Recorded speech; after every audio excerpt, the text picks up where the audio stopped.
I'm Rita Avelar, health coach and healthy lifestyle expert with a Brazilian flair. Welcome to my channel. Today, I'm gonna talk about 10 attitudes you can implement in your routine to make your life better, healthier, and happier. But before talking about these 10 attitudes, if you haven't signed up on my channel, go to the bell somewhere around here and subscribe while I play the music. So we all know how crazy life is nowadays. We work a lot. We play a lot. We do things a lot. It's all the time. And actually, we thought that maybe with social media, internet, and all these things, we're going to have more time, more free time. But we're wrong. We're working more. We're doing more things all the time. So in that, this is the same thing with information. We have access of information today. It's easier than 20 years ago. But the thing is, there's a lot of information, and that is overwhelming. With all the information, sometimes you don't know what you should eat. One day you read about eggs and they're horrible for you, and then suddenly the eggs are the hero. So it's really complicated to understand what is good, what is bad, what you should do, what you shouldn't do. I'm this kind of person that likes to make things easier, simpler for you. So I decided to get these 10 attitudes that you can implement in your routine. But since I like to make things easier for you, I don't want you to get all these 10 attitudes and implement all them once. No, please don't do that. Just listen to the videos, listen to the attitudes, and choose the ones that you decided that you need to implement in your routine. Choose the ones that resonates better with your life. Choose the ones that you think you need into your life. And if you think you need to implement all the 10 attitudes into your life, do it. But don't overwhelm yourself thinking that you have to do everything. So listen carefully to these 10 attitudes, because I'm so sure they're gonna change your life. Oh, also, and to help you out, I'm gonna give you extra tip for every attitude. Let's go. Attitude number 1, real food. So when I'm talking about real food, it's because nowadays people just go to the grocery stores and then just start grabbing all this package. You know, the package with saying that it is natural, it is good for your heart or whatever. But man, what is real food? Real food is not in a package. Real food is something that you can look and see, oh my God, this is an apple. Yeah, this is a pumpkin. Oh, with this pumpkin, I can make a puree. I can make, pumpkin pie. So I want you to eat as much as you can real food, less processed food. You don't need processed food because basically processed food is not food. So eat real food as much as you can. Extra tip, since you're eating real food, try to eat organic too. It's already known that pesticides are really, really bad for your health. So try to go as much as you can organic. If you can go 100% organic, it doesn't matter. Go 90, go 80, go 70. So use the dirty dosing list. Use the 15 clean list. You can find all these links I'm gonna put here from my blog. So try and do organic as much as you can. Attitude number 2, work out every single day. Yeah, don't make that face. Don't make that face, okay?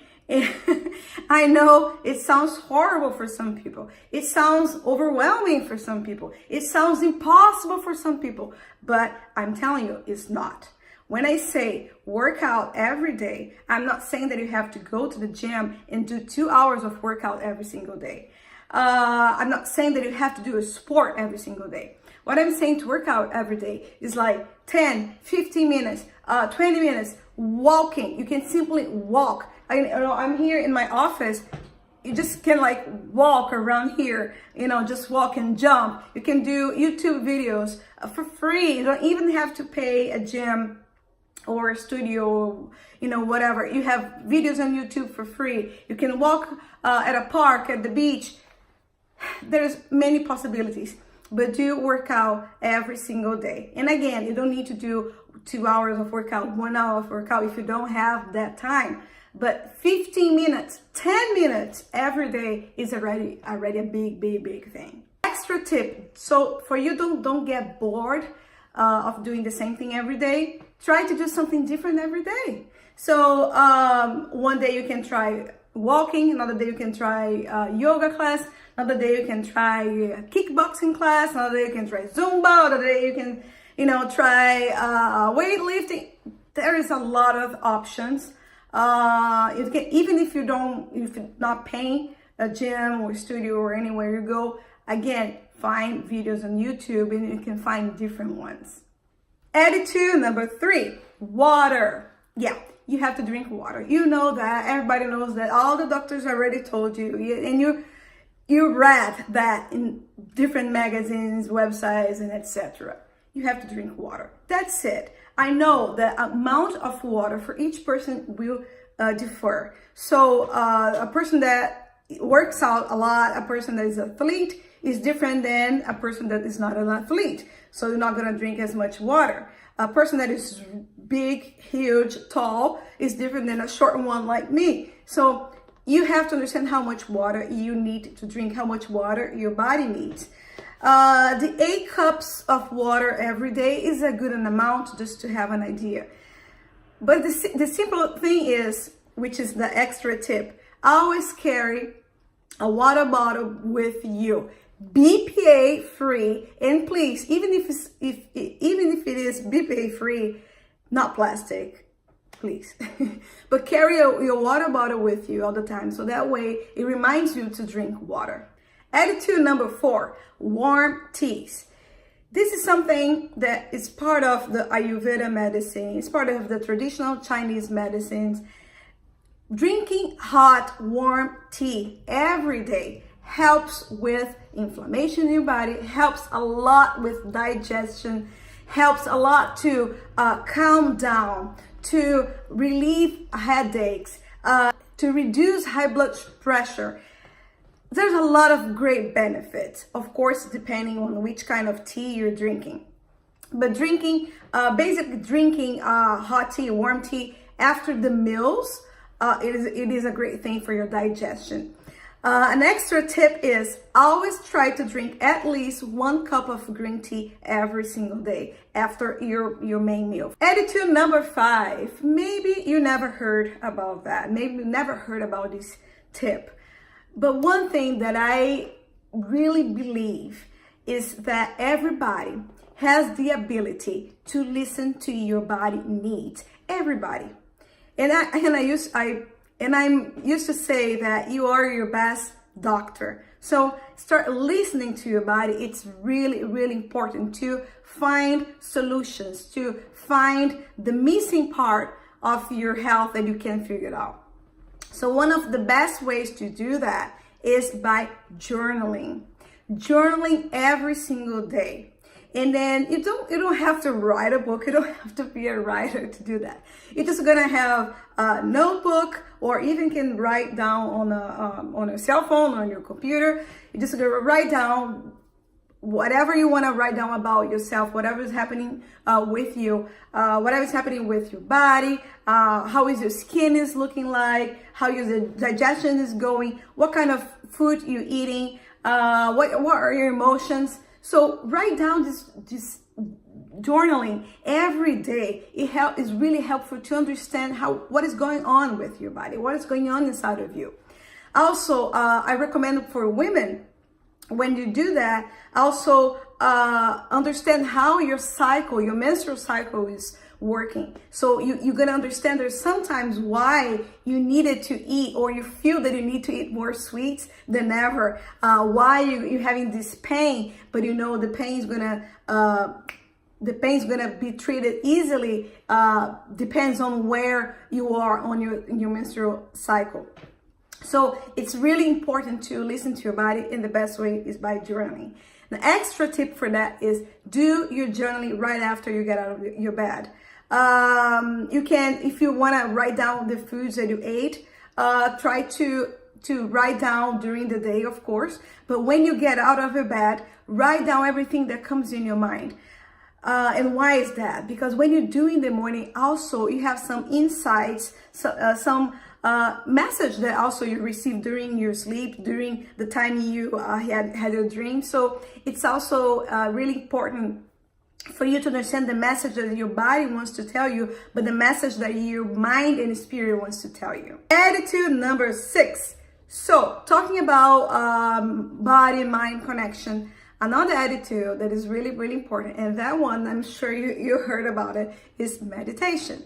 So meditation is already proof that helps you with tons of things for your health.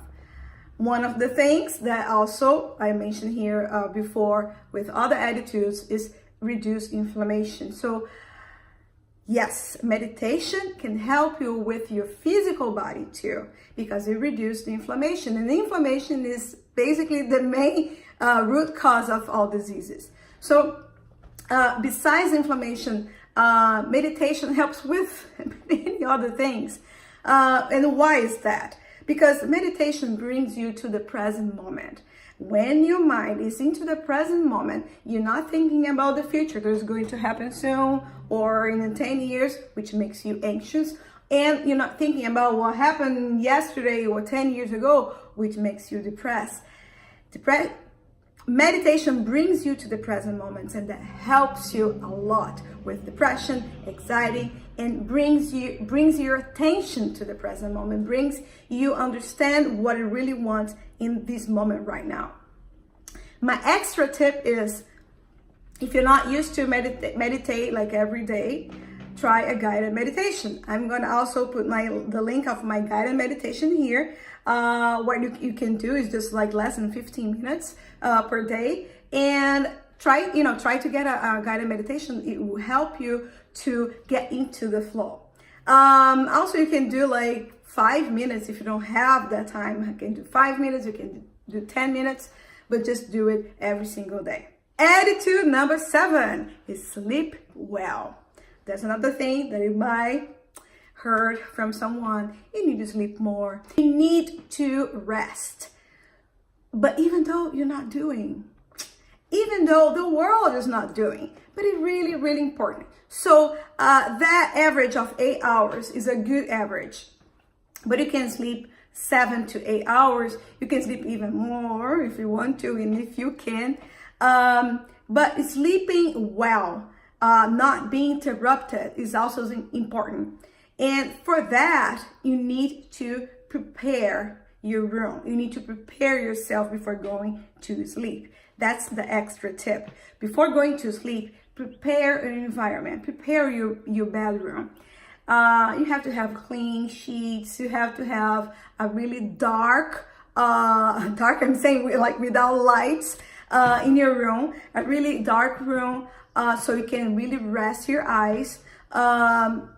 Nothing like TV or any screen like cell phone, anything like that. Don't use before going to bed. And if you're still having trouble to sleep, if you're thinking about, a meeting that you have to do another day, something you have to do another day, just get a piece of paper, get a notebook, pencil or pen, write down all the things you're thinking, because everything you're thinking is going to be on the paper and you're going to relax. It's a really good technique. Attitude number 8, laugh more. Yeah. So I know that nowadays you're busy, like I mentioned here, you're working too much, you're doing a lot of things too much, you're worried too much, and sometimes you forget to just laugh. So you have to laugh, you have to smile more. Even if you're going through a difficult situation, even if you're in a grief moment, I understand that it's really hard to laugh, but you have to try it. You have to really remember to smile more, to laugh more. And it's important for your health, but it's important for your mind, and it's important for your spirit. And how you're gonna do that? That's an extra tip. You can watch a funny movie. You can talk to a friend who is, funny and makes you laugh. You can watch a funny YouTube video.